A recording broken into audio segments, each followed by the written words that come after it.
नमस्कार, सातै प्रदेशको ताजा खबरहरूको संगालो प्रदेश समाचारमा स्वागत छ। म संगीता कटवाल। प्रदेश समाचार सुरु गरौं अहिलेसम्मका मुख्य समाचारबाट। देशका विभिन्न जिल्लामा गएको बाढी र पहिरोका कारण 6 जनाको मृत्यु, 1 बालक बेपत्ता। पहिरोका कारण सिद्धार्थ राजमार्ग अवरुद्ध।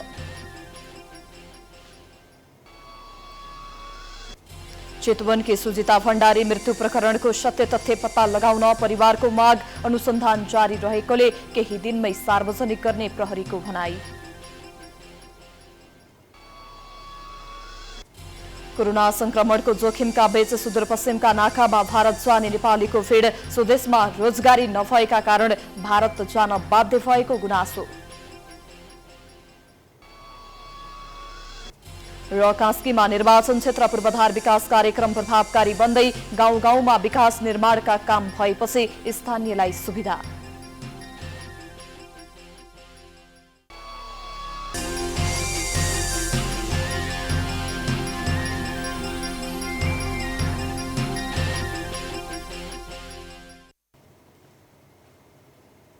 आजको प्रदेश समाचार सुरु गरौं। सुदूरपश्चिमको दार्चुलामा पहिरोमा परि 3 जनाको मृत्यु भएको सम्बन्धी समाचारबाट। दार्चुलामा पहिरोले पुरिएर एकै परिवारका 2 सहित 3 जनाको मृत्यु भएको छ। नौगाड गाउँपालिका 3 खार नजिकैको चौखुट्टेमा अविरल वर्षासँगै आएको पहिरोले घर पुरिँदा 3 जनाको मृत्यु भएको प्रहरीले जनाएको छ।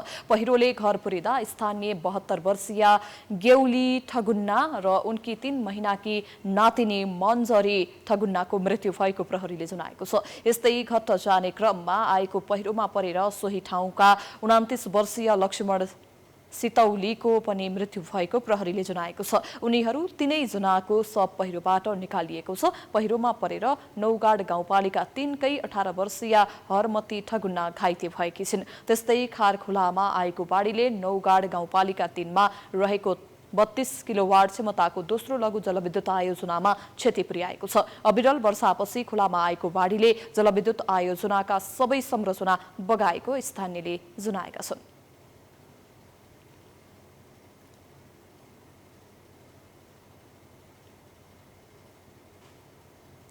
अबको क्रममा लुम्बिनी प्रदेशको पाल्पामा पहिरोमा परि 1 जनाको मृत्यु भएको सम्बन्धी प्रसङ्गतर्फ लागौं। पाल्पाको तिनाउ गाउँपालिका 5 मा पहिरोले घर पुरिँदा 1 जनाको मृत्यु भएको छ। पहिरोका कारण 5 घरमा क्षति पुगेको छ। पहिरोमा परि 7 जना घाइते भएका छन्। पहिरोले घर पुरिँदा अन्दाजी 40 वर्षका वीरबहादुर गुरुङको मृत्यु भएको हो। पहिरोमा परि 4 वर्षीय बालक बेपत्ता भएका छन्। बेपत्ता बालकको खोजी भइरहेको प्रहरीले जनाएको छ। धेरै ठुलो पहिरो झरेछ माथिबाट। यो खुलाउन त लगभग आजको दिनमा त खासै सम्भव नहोला जस्तो देख्छु मैले चाहिँ। पहिला चाहिँ हामीले स्काइबाट पर आउँदैछ भनेछ, त्यो अनुसार स्काइबाट आइसकेपछि यो स्कुलको साइडमा चाहिँ पहिलो प्राथमिकता दिएर खोज्छौँ। अब त्यहाँ बाइचान्स भेटिएन भने अन्य ठाउँमा खोजी कार्य हुन्छ। पहिरोमा परि 75 वर्षीय सुन्दरी गुरुङ, 26 वर्षीय रमेश परियार, 24 वर्षकी पूजा परियार, 50 वर्षका बलबहादुर पुन, 20 वर्षका आकाश तामाङ, 22 वर्षीय दिलबहादुर राणा र दिपेश पुन घाइते भएका छन्। घाइतेको लुम्बिनी मेडिकल कलेजमा उपचार भइरहेको छ। अब केही असर परेको हुन सक्छ, तर त्यो चाहिँ के हो भन्दाखेरिमा चाहिँ त्यो माथिबाट नै भोल आयो अनि त्यही भोल त्यहाँ चाहिँ माथि चाहिँ कुनै ठाउँमा चाहिँ ठुलो ढुङ्गा खस्यो। यो चाहिँ के भन्दाखेरि ढुङ्गा खसिसकेपछि ढुङ्गाले अब त्यसको चाहिँ हान्यो अनि त्यसपछि चाहिँ ठुलो रूप पहिरोको रूप लिँदै आयो। त्यसपछि चाहिँ झन् ठुलो हुँदै बोक्दै आइसकेपछि यहाँ आउँदाखेरि अब यहाँको चाहिँ त्यो ठुलो ढुङ्गा छ नि, त्यो ठुलो ढुङ्गा त्यहीँको हो, त्यही मात्र अनि त्यसरी चाहिँ आएको छ।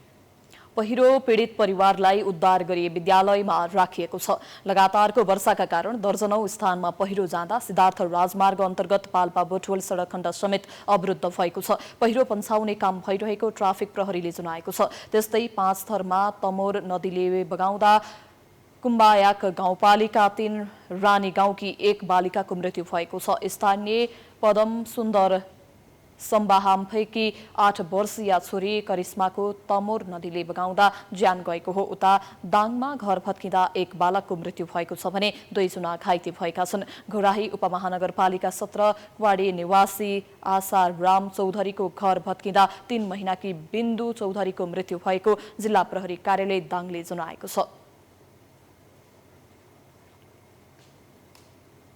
अबको क्रममा चितवनकी सुजिता भण्डारी मृत्यु प्रकरणको सत्य तथ्य पत्ता लगाउन परिवारले माग गरेको सम्बन्धी समाचारतर्फ लागौं। चितवनकी सुजिता भण्डारी मृत्यु प्रकरणको सत्य तथ्य पत्ता लगाउन परिवारले माग गरेको छ। सुजिताको आत्महत्या नभई हत्या भएको दावी गर्दै परिवारले निष्पक्ष छानबिन गरी हत्यारा पत्ता लगाउन माग गरेका छन्। छोरीको अपहरणपछि हत्या भएको हुन सक्ने भन्दै आमाले दोषी पत्ता लगाउन माग गरेकी छिन्। मेरो छोरीलाई मारेकै हो, उसले मेरो छोरीले आफै आत्महत्या गरेर मरेको होइन। हेर्नु त्यस्तो अन्तर कुनामा लगेर मेरो छोरी मारेको छ। त्यसलाई मेरो छोरीले बिखाएको पनि होइन, तिनीहरूले मारेकै हो। यति तपाईँहरू विश्वास लिनुहोस्, मेरो छोरीलाई आज न्याय चाहियो। न्याय दिलाइदिनुहोस् तपाईँहरूले जसरी भए पनि। अपराधी पत्तो लगाइदिनुहोस्, अपराधी चाँडोमा चाँडो खोजिदिनुहोस्। प्रहरीले भने घटनाको अनुसन्धान भइरहेको बताएको छ।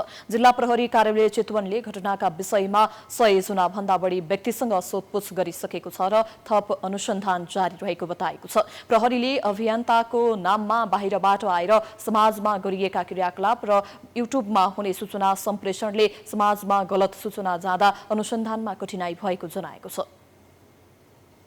अब अहिले त कस्तो भयो भन्दाखेरि सबैसँग हातमा मोबाइल छ, सबैले अपलोड गर्न मिल्ने र त्यसरी अपलोड गरेका कुराले चाहिँ समाजमा अलि नकारात्मक फैलाएको त्यो देखिएको छ। त्यस कारण यहाँहरू जस्तो जिम्मेवार सञ्चार मिडियाबाट अब सत्य कुरा सार्वजनिक हुँदाखेरि मानिसमा भएको दिग्भ्रमहरू चाहिँ हटेर जान्छ। यहाँहरूकै इन्फर्मेसनको लागि भनौँ, अस्ति मात्रै दोस्रो दिनमा चाहिँ किन चाहिँ त्यहाँ यस्तो मान्छेहरू उग्र भएका भनेर भन्दाखेरि त्यो पोस्टमार्टम रिपोर्ट यस्तो आयो अरे नि त भन्ने खालको खबर त्यहाँ आइसकेको छ।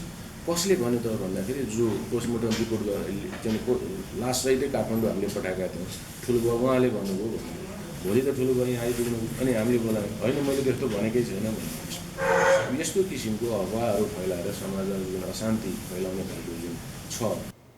असार 11 गते बिहान 6 बजे साथीको घर जान भनेर हिँडेकी राप्ती 3 की सुजिता भण्डारी बेपत्ता भएकी थिइन्। बेपत्ता भएको 10 दिनपछि ब्रह्मा स्थानीय सामुदायिक वनको झाडीमा उनको शव फेला परेको थियो। प्रदेश समाचारमा पालो भएको छ विश्रामको।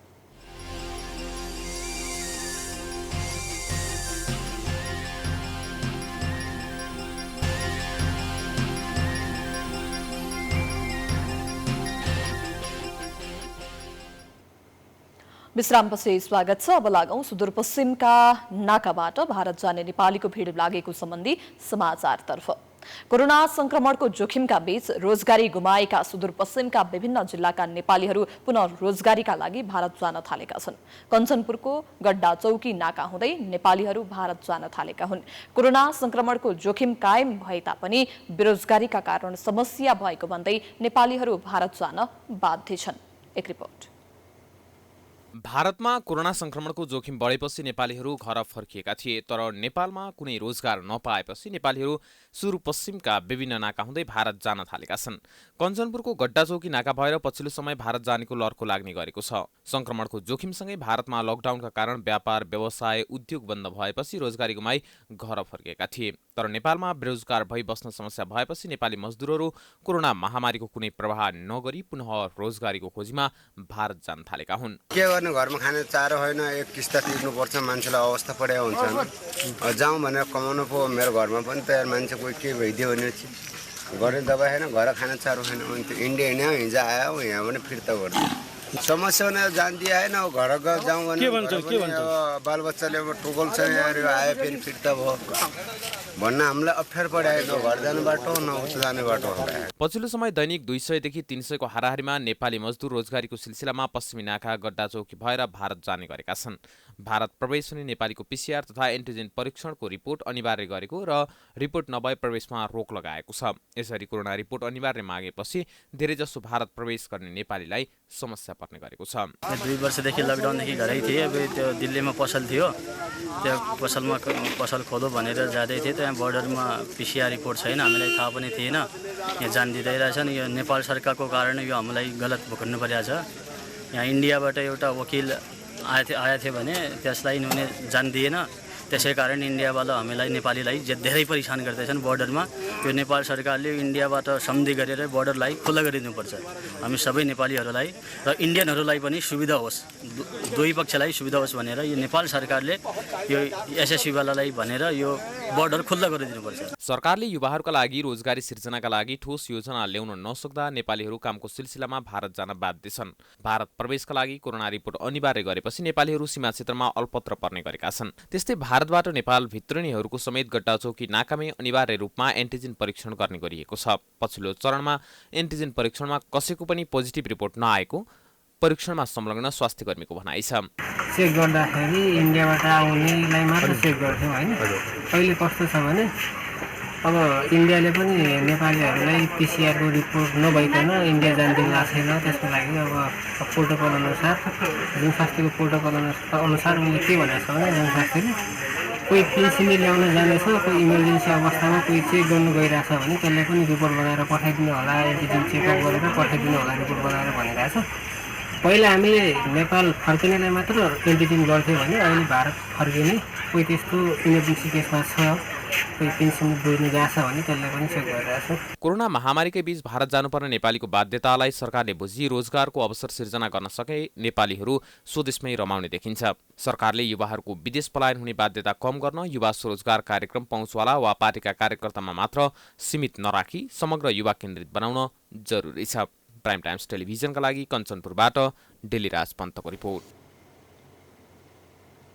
अबको पालोमा पुनः सुदूरपश्चिम प्रदेशको डोटीमा बेलुकाको समयमा टेलिकमको टावर जाने समस्या सम्बन्धी समाचारतर्फ लागौं।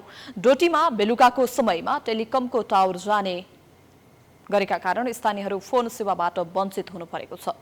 बडीकेदार गाउँपालिका 5 मा नेपाल टेलिकमको टावर भए पनि बेलुकाको समयमा नेटवर्क जाने गरेका कारण फोन सेवा अवरुद्ध हुने गरेको छ। दिनभरि टेलिफोन तथा मोबाइलमा नेटवर्क भए पनि रात परेसँगै नेटवर्क हराउने गरेको स्थानीयको गुनासो छ। नेपाल टेलिकमले 6 वर्ष अघि बडीकेदार लेकबाट अत्तरकाँडामा टावर सारेको थियो। टावर सार्न नपाउँदै यस क्षेत्रमा घाम डुब्दा मोबाइलले काम गर्न छाड्ने समस्या देखिँदै आएको छ। मोबाइलमा टावरको समस्याका कारण रातको समयमा भइपरि आउने समस्याका कारण स्थानीयले शास्ति बेहोर्नु परेको छ।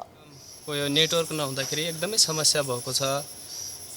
यहाँका थुप्रै सेवाग्राहीहरूले समस्या भोग्नु परेको कुराहरूलाई म यहाँ जानकारी गराउँछु। जस्तै महिलाहरू सुत्केरी हुँदा पनि एम्बुलेन्सलाई खबर गर्न नपाएर एम्बुलेन्सै भएको ठाउँमा कुदेर गएर एम्बुलेन्स बोलाउनु पर्ने समस्या, अनि पठन पाठन गरिराख्नुभएका विद्यार्थीहरूले पनि अनलाइन क्लासहरू जस्ता कुराहरू पनि गर्न नपाउने समस्या र थुप्रै यो समस्याहरूले गर्दा हामीलाई एकदमै अझै पनि हामी एकदमै 16औं शताब्दीमा छौँ कि जस्तो महसुस भइरहेको स्थिति यहाँनिर देखिन्छ भन्ने।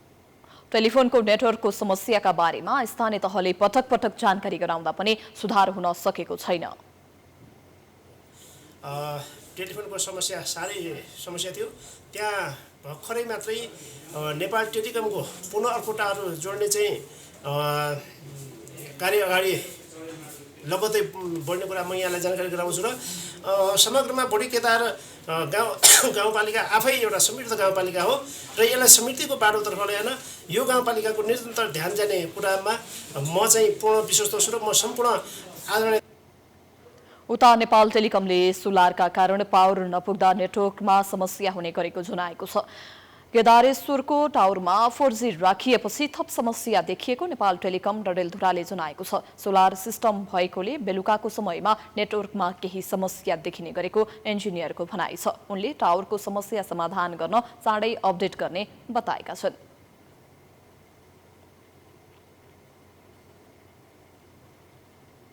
प्रदेश समाचारमा पुनः पालो भएको छ विश्रामको।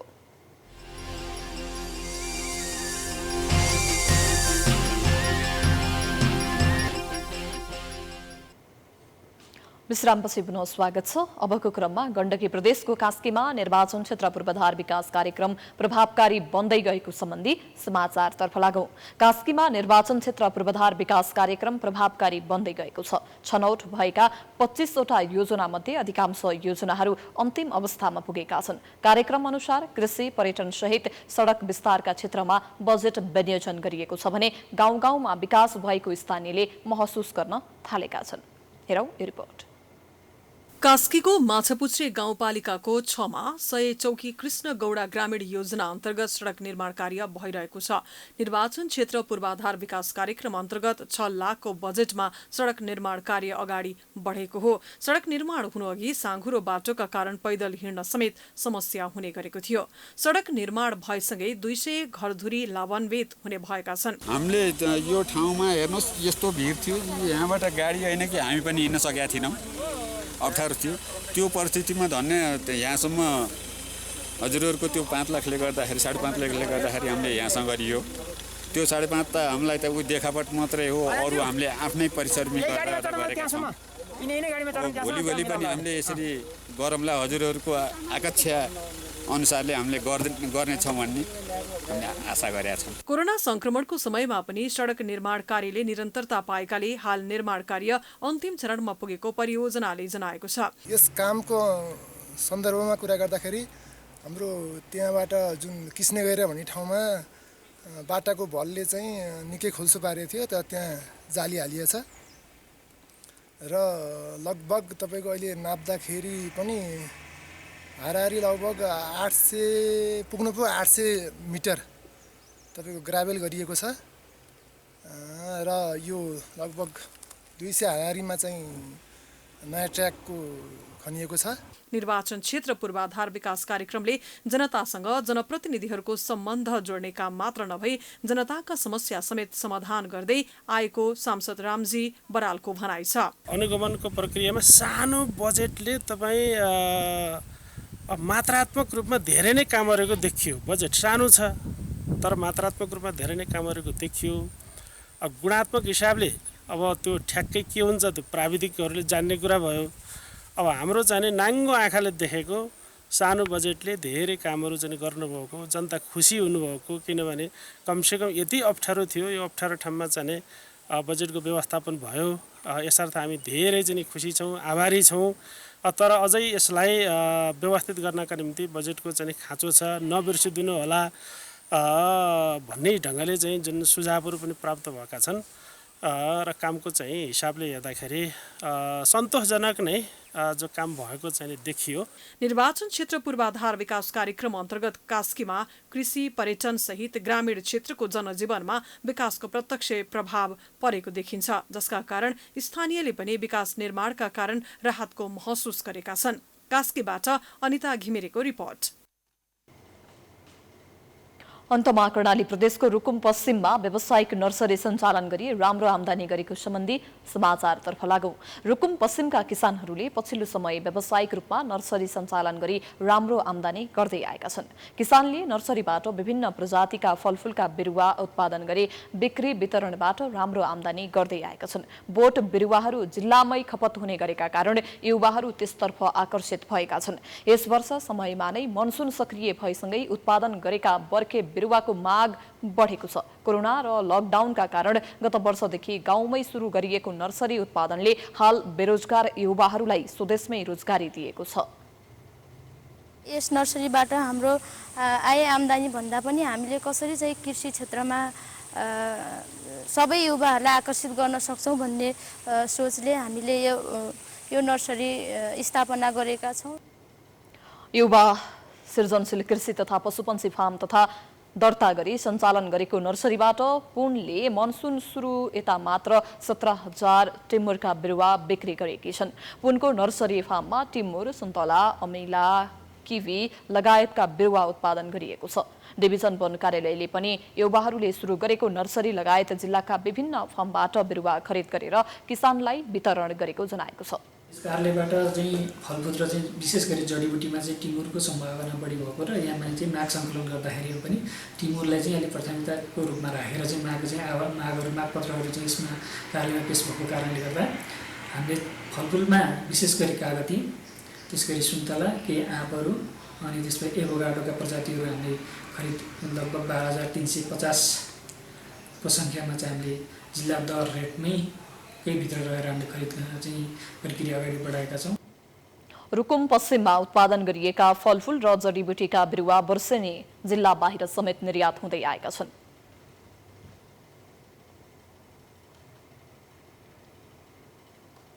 यो सँगै हामी प्रदेश समाचारको अन्त्यमा आइपुगेका छौं। जाँदा जाँदै प्रमुख समाचार पुनः एकपटक।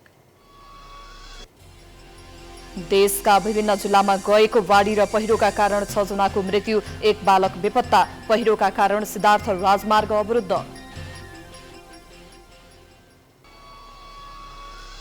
चितवनकी सुजिता भण्डारी मृत्यु प्रकरणको सत्य तथ्य पत्ता लगाउन परिवारको माग, अनुसन्धान जारी रहेकोले केही दिनमै सार्वजनिक गर्ने प्रहरीको भनाई। कोरोना संक्रमणको जोखिमका बीच सुदूरपश्चिमका नाकामा भारत जाने नेपालीको भीड़, स्वदेशमा रोजगारी नभएका कारण भारत जान बाध्य भएको गुनासो। र कास्कीमा निर्वाचन क्षेत्र पूर्वाधार विकास कार्यक्रम प्रभावकारी बन्दै गाउँ गाउँमा विकास निर्माणका काम भएपछि स्थानीयलाई सुविधा।